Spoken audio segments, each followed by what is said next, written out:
Josh Novi.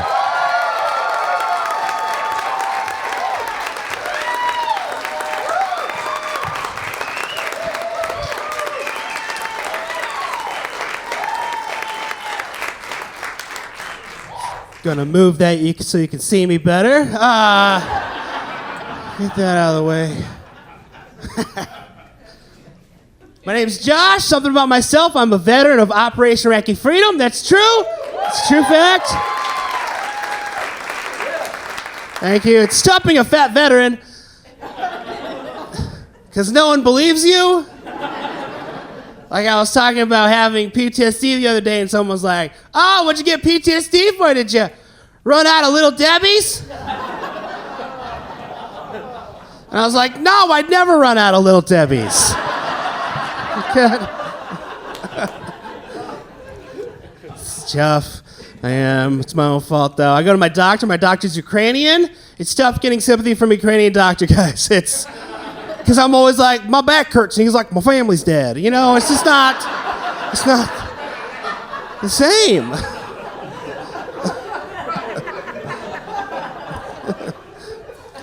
He told me I had to start losing weight. He did one of those tests, you know. I did one of those ancestry tests. Turns out I'm 10% Irish, 30% English, and 60% syrup. So I got to figure it out here. No, it's my own fault for being this husky, you know, because I grew up in the South, and I used to eat at the Waffle House a lot. Oh, yeah. If you haven't been, it's like a bathroom you eat pancakes in. It's...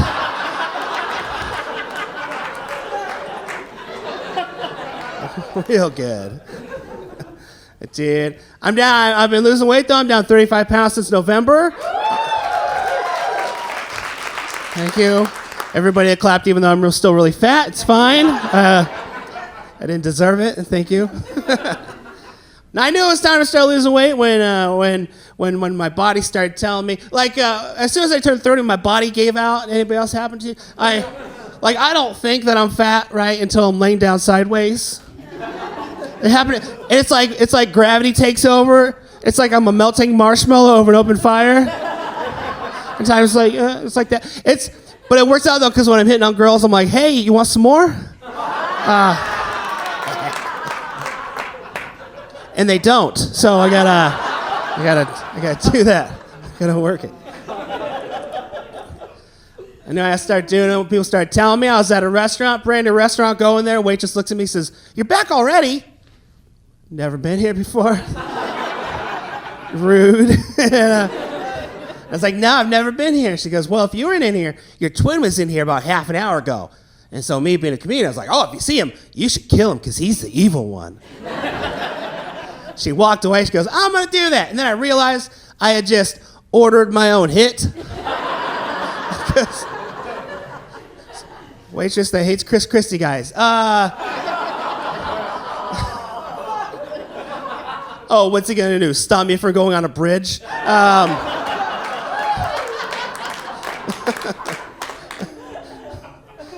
I was at a burger restaurant down the road.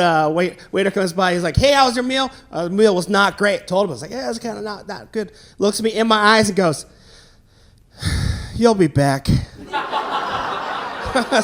I mean, he's not wrong, but, you know, give me something. But I finally knew it was time when I was at a coffee shop, and there's these two little old Asian ladies in front of me, and I was goofing off, making them laugh, you know. And the oldest one, she did the cutest thing that's ever happened to me. She was about 2'3", and she reached up, she pinched my face, and she goes, "You have such a handsome face." I was like, "Oh my God, thank you so much," right? And then she poked me. She said, "But the rest of you needs to run."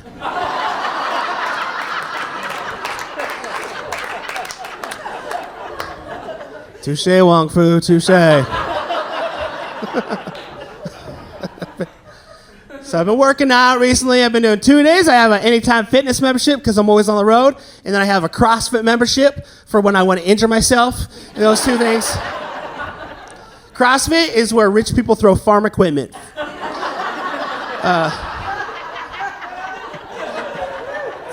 That's all it is. And my pastor gives bad advice, right? And I'm a churchy guy. Any church people? Yeah, there's a couple here. I'm a churchy churcher. I like going to church. It's fine. Everybody else is drunk and Catholic. It's fine. It's all right. It's all right. It's all right. It's all right. Go to church, man. My pastor, he gives bad advice. Every time I talk to him, he's always like, Josh, count it all joy, for your faith produces patience, right? Which is like, we all know that. It's like he's telling me, Josh, I know it sucks now, but it's never going to stop. It's never going to end. I don't want that. I want like fortune cookies I can get through my week, you know? Like, I want to open something up and be like, hey, here's the Powerball numbers. All right, okay. Or I want to open up a fortune cookie and have it say something like, you're too blessed to be stressed, or at least you're not Mormon. You know, something to get me through my week. Told that joke in Missouri a couple weeks ago. This guy and his 5 wives were so mad at me. So mad. My pastor did. He gave me good advice. He says, Josh, you got to start dating women. Yeah, I know. So he told me to try online dating. I did online dating. I have an OkCupid. It's like farmers only for cheap people. You get what you pay for. I did it, man. This is what I learned, though. I learned that my taste in women has changed over the years, right? Like what you want in a person when you're 20 isn't the same as what you want in a person when you're 70, unless if you're Donald Trump. And everybody else,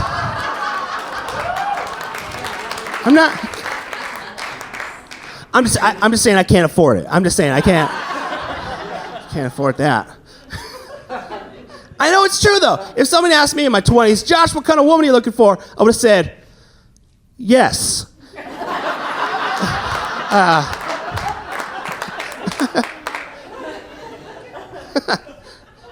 I was doing all these online tests, you know, all these things about what you want in a lady, what you want in a person, and I realized that like it just changes over the year, you know, I figure that I want somebody that's like patient and kind and, you know, good with kids, somebody that dresses modestly. Like if I had a perfect type, she'd be Amish. Anybody? I just know she drives a buggy. That's all I know. Dude, man. But I go to church. It's tough being single in a church because one, they always think that you have time for everything. Every week they're like, Josh, we're retarring the roof at 4 a.m. See you there. No, you won't.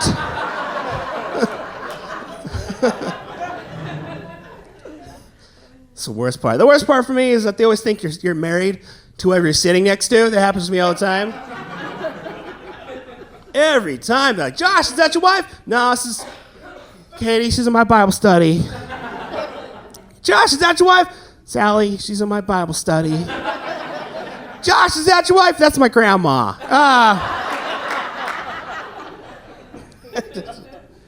Go to church. I like going to church. It's fun. I was working in the nursery. I got fired from that. This is my personal opinion. I think that if somebody comes and hands you a crying baby, I think that when they come back, you should be able to hand them a crying baby in return.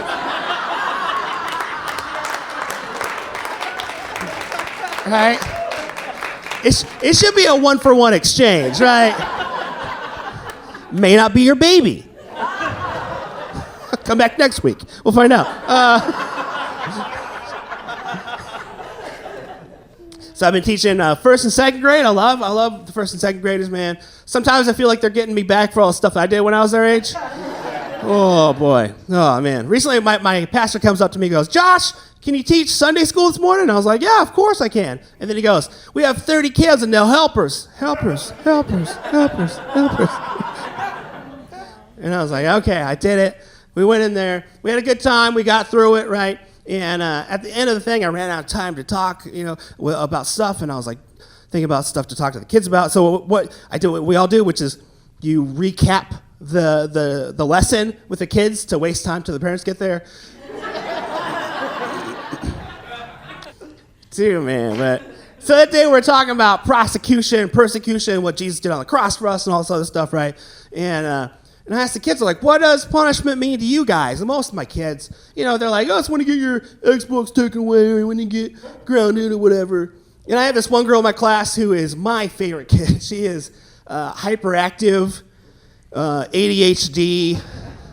She's like a squirrel on a Red Bull, you know what I'm talking about? She's like... But she's so smart, though, because she can repeat verbatim paragraphs of information that you give to her, and it blows my mind. So this one day we're talking, and we're like, what does punishment mean to you? Finally, she was sitting down, and she had her hand up, and I was like, what does it mean? She goes, punishment is when your parents give you a small task to do because you're annoying them.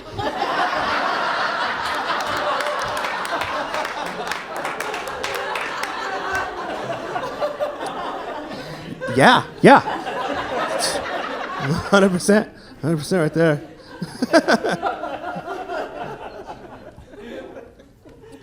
Damn, man. Sometimes I think they're getting me back though. Like when I was their age, I was in 3rd grade, and my teacher got sick, right? And so we had a substitute teacher. You guys remember that game where it was like when somebody called your name, you go, "That's my name. Don't wear it out." Yeah, that ruins lives.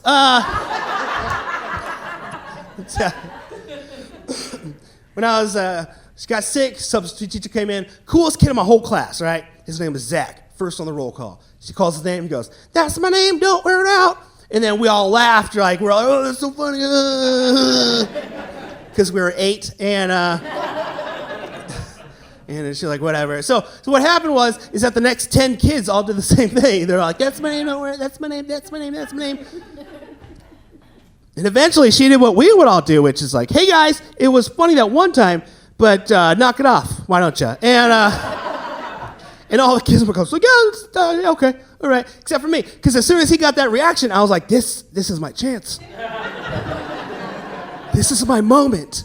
I'm going. And she called him my name. She goes, "Josh Novy," and I said, "That's my name. Don't wear it out." And I'll never forget what she said to me. She said, "Shut up!"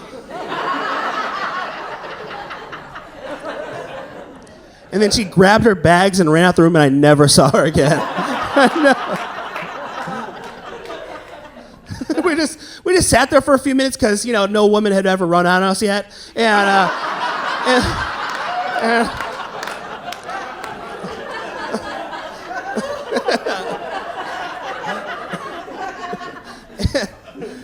principal comes in. She's like, "What you guys doing?" Everybody just points their fingers at me. He's the one. This guy over here.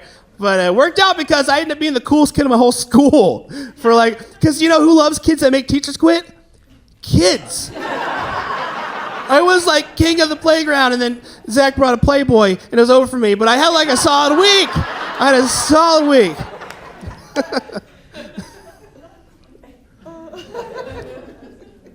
like going to church. I'm in that background. For the kids. I do, man. I have a tough time with church sometimes. It's because I'm always on the road. It's tough sometimes, isn't it?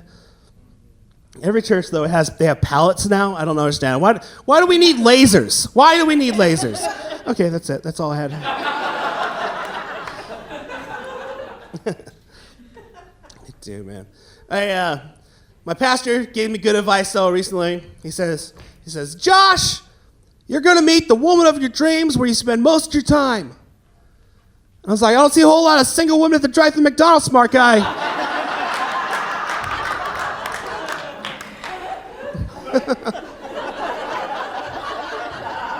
Don't say it. Says, "Josh, you got to be more open." So I was like, "You know what? I'm going to do whatever." So recently I went on a date I went on a blind date, and it turns out she was 19 years old. Don't do that. Ever. Spent 2 hours at a coffee shop with her. The whole time she was saying things like, "I know I sound like I'm 25. No, you don't. damn, man. 20 or 19-year-olds. You ever talk to them? They're all full of that gross thing called hope. That's not for me. I know where I live. I need a 35-year-old with an overdue mortgage. That's what I need. You know, I need a woman that the world has beaten down. You know? But I'm there to reap the benefits. You know what I'm talking about? You know what I'm talking about.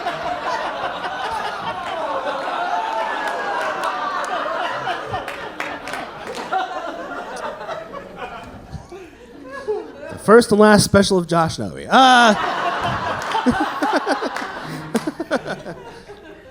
Dude, man. 20-year-olds, man. Every single one of them, every single 19-year-old you ever talk to, they're all like, I'm going to be a doctor. I'm going to be a lawyer. I'm going to be a doctor lawyer. And you're all just like, you're going to work at Nationwide. Shut up. That's what...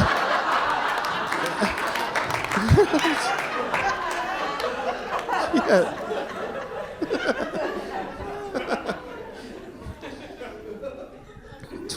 Man. I was talking to a 20-year-old kid recently, and he does this. He says, I never want to get married. Just like that. I don't want to get married. And I was like, why don't you want to get married? He goes, because I don't want to lose my opinions. He's like hunched over. I was like, why don't you want to lose your opinion? He's like, because I have many things to do. I have like Call of Duty and stuff, you know. This is how I know that I'm getting older, because I can't wait to get married, because I can't wait to lose my opinions, because I'm tired of having them. I'm done. Can't wait. Dream of that day. That's what I loved about the Army, is that I knew what I was going to wear for 4 years. You know, like, they made... This is how I know. All right, when I see an old couple walking down the mall holding hands, you know, wearing matching tracksuits,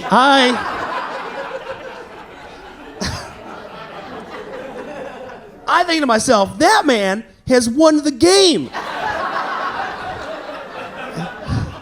He hasn't made a decision in 40 years. He's ghosting.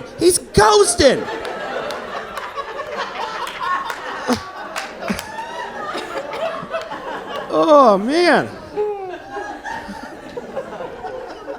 Took me 4 months to pick this outfit out, guys. This is not good. I'm not good at this stuff. I was talking with my grandma recently, and we were talking, my grandpa was disabled. She took care of him, and she goes, well, I just dressed your grandpa to sleep. What? And I was like, why did you do that? She goes, well, because he doesn't struggle when he's sleeping. And I was like, that's an option? I can't wait to get to a nursing home. Are you kidding me? This is the best thing ever. Wake up dressed and sleep till noon? Come on. I was a medic in the Army. Yeah. What? Thank you. It was tough. It was fun being a medic, though, right? And that's how I learned I was a comedian, is because I wasn't good at being a medic, and I had a pretty good survival rate. I survived, and I got through it.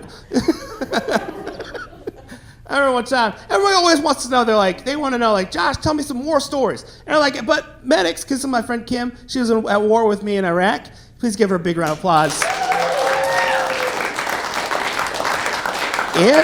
Everybody wants to know. They're always like, tell me some more stories. But like, I was a medic. I don't have stories that you want to hear, you know. But this is my one that I can always go to. I was doing a rotation in the green zone at this place called Ibn Sina. It's a heart hospital. We took it from the Iraqis because obviously they didn't want it.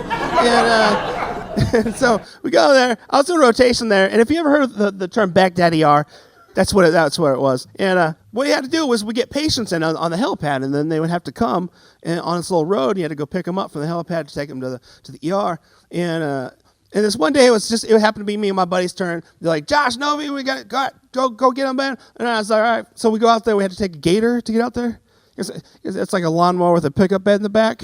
Well, we go out there, and a helicopter comes down, and flight medic's like, hey, man, we got incoming mortar fire. We got to take off, because here's a little thing if you guys don't know. Helicopters cost $11 million. I do not. They got to go.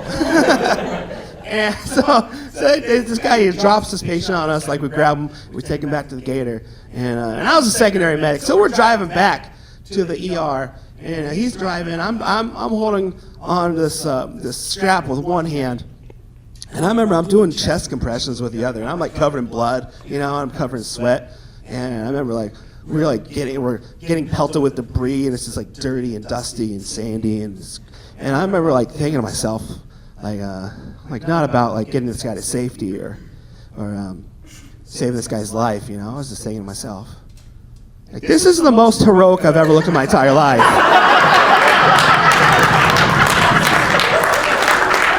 And no one is around to see this. Nobody. So we get to the doors. And like I said, so we get to the hospital. So the doors, they go to open, and they don't open. I don't know if you've ever been between a hospital and a mortar. Not a fun place to be. So they go like that, and we're on each side. We're both trying to stroke. We're trying to get it open. And my buddy's like, "No, get back here! I got an idea." So we throw this guy on a gurney, and we take him, and we bust through these two sliding glass doors. Busted the glass out, shattered everything. We get inside. And we became the first people in Iraq. This is a true story. Became the first people in Iraq to get in trouble for using a patient as a battering ram. Thank you.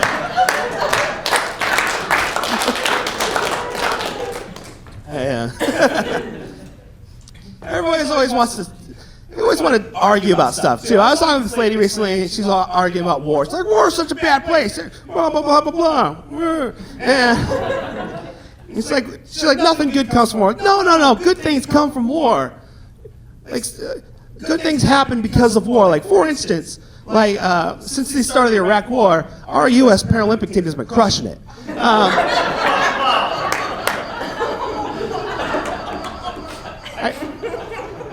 Guys, that joke gets a standing ovation at the VFW. I mean, not standing, but you know what I'm talking about. You get it.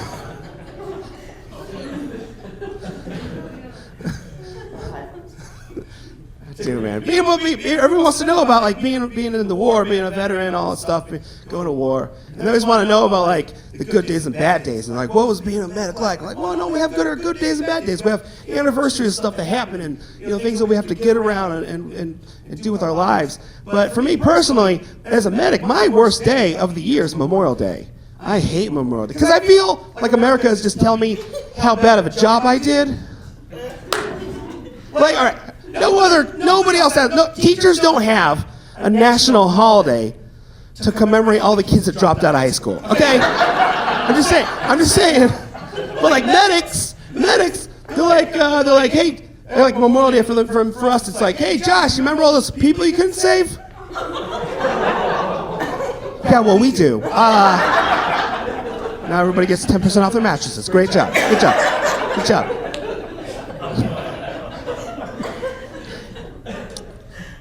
I'll get on to happy stuff now. Okay.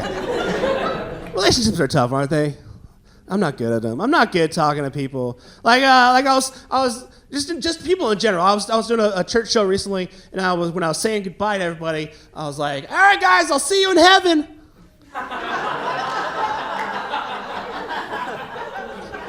Which sounds like a real nice way of murdering everyone, doesn't it?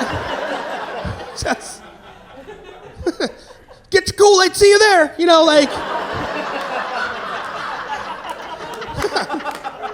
Got my Nikes on, let's do this. I can't. It's tough, man. It's tough, man. I have a hard time talking to women. I do. This is what I found out, though. I found out that after 34 years, you ever had to stop and count in front of people? Don't do that either. I finally figured it out, man. I figured out that like my taste in women has changed over the years, right? You know, you want somebody different, you want somebody, and I figured out that like finally, you know how people talk about having a dad bod?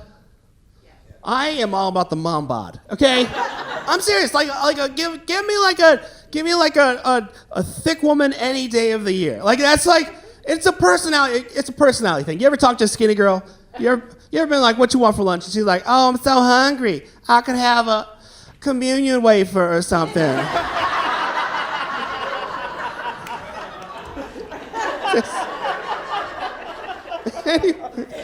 Anybody that doesn't have to do this in pictures, I don't want them.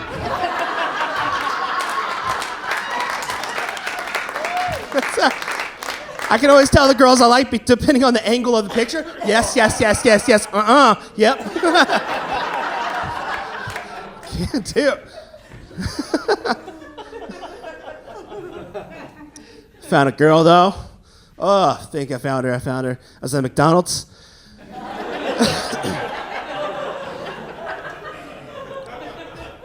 I go up and I order my go-to meal, which is I always get a quarter-pounder meal, Coke, light ice. Ladies, you ever want to take me out? Quarter-pounder meal, Coke, light ice. It's a go-to, right? I go up there, order. This girl, she is my type. You know what I'm talking about? She's thick like me. You know what I'm talking about? She got blonde hair, teardrop tattoo, some teeth, you know.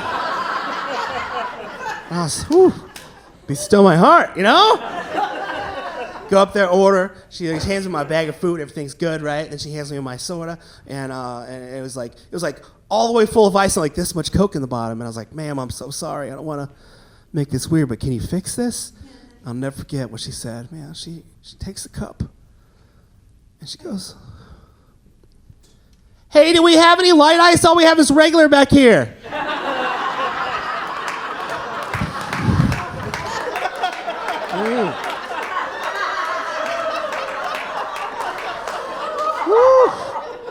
Say it again, Gemini. Come on. So we're getting married in June at her parole hearing. And it's going to be...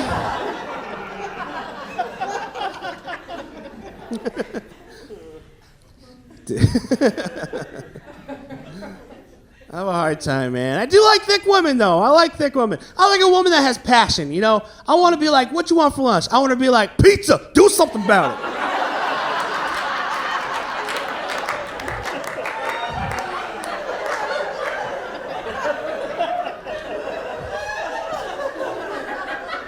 You know my sugars are off. You know, like... That's my kind of woman. Oh, God. I love a woman that you can take to a buffet. And she gets a brisket to go. You know what I'm talking about? Like, because you ever smell someone that smells like barbecue?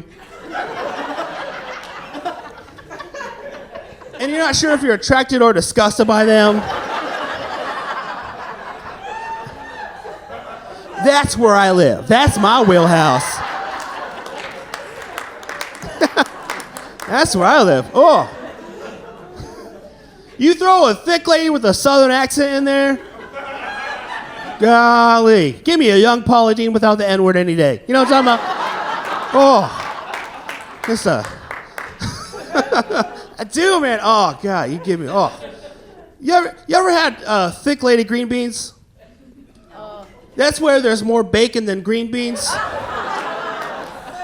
Yeah. They're delicious. Because here's the tip. No matter how much bacon is in it, it's still green beans. Still counts. It's like if you throw cheese and corn, it's still corn. Vegetables, you know? I was having a good conversation with this girl at my church, and we had a lot of stuff in common, all right? Here's the thing, all right? I'm not good talking to ladies, right? Don't ever start a conversation like this, right? We start talking, we have a lot of stuff in common, and I said something, I was like, hey, we have so much in common, we could be cousins. Don't start. You know, don't start that way. that should be the last thing you find out. You know what I'm talking about? Like that's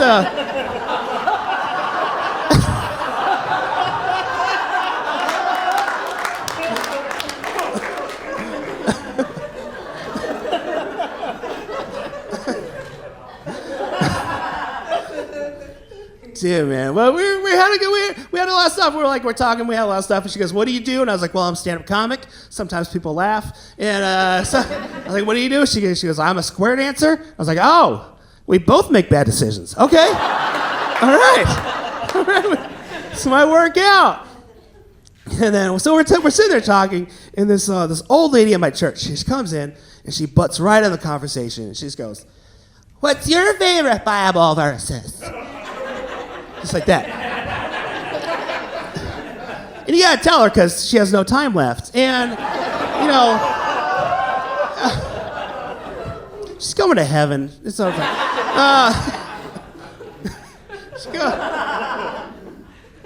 So she's like, "What's your favorite Bible verse?" And I tell her, I was like, "Well, mine is Psalm 82, verses 3 and 4, which is defend the weak and the fatherless, uphold the rights of the poor and destitute, rescue the weak and the needy, deliver them from the hands of the wicked," which is like get kids out of slavery. We can all get behind, like standing for the oppressed or anything like that. Like even if you're not Christian, you can still appreciate it, right? Yes. And so she's walking away. I was like, "Ma'am, what's your favorite?" And she looks back. She goes, "Psalm 137, verse 9." She walks away.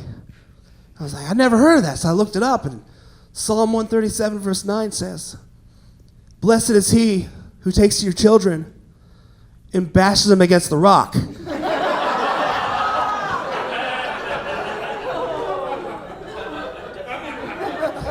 I was like, "Oh no. We got to get her out of that nursery."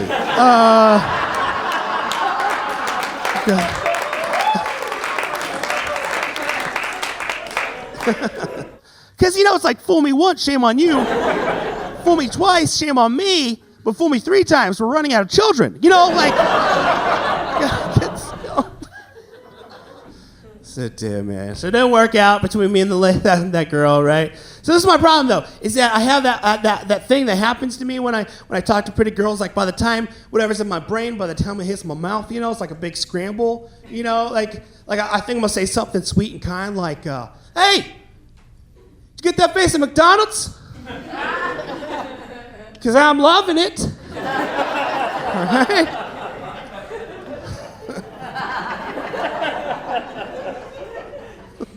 But really, like, when I walk with girls, I'm like, "Hey, your face looks like a chicken McNugget."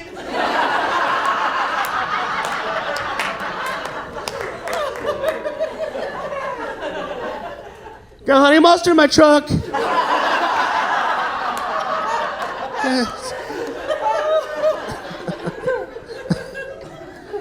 This happened. I was talking to this girl. I saw her again at a party, and I was like, "Josh, go say something nice to her. Let her know, it's such a creepazoid. Get out here tonight, right?" So this is what I did. I walked right up to her, and I said,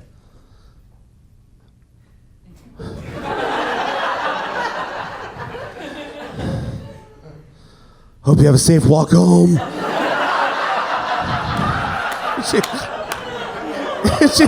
She was like, "What?" And I was like, "See you in heaven."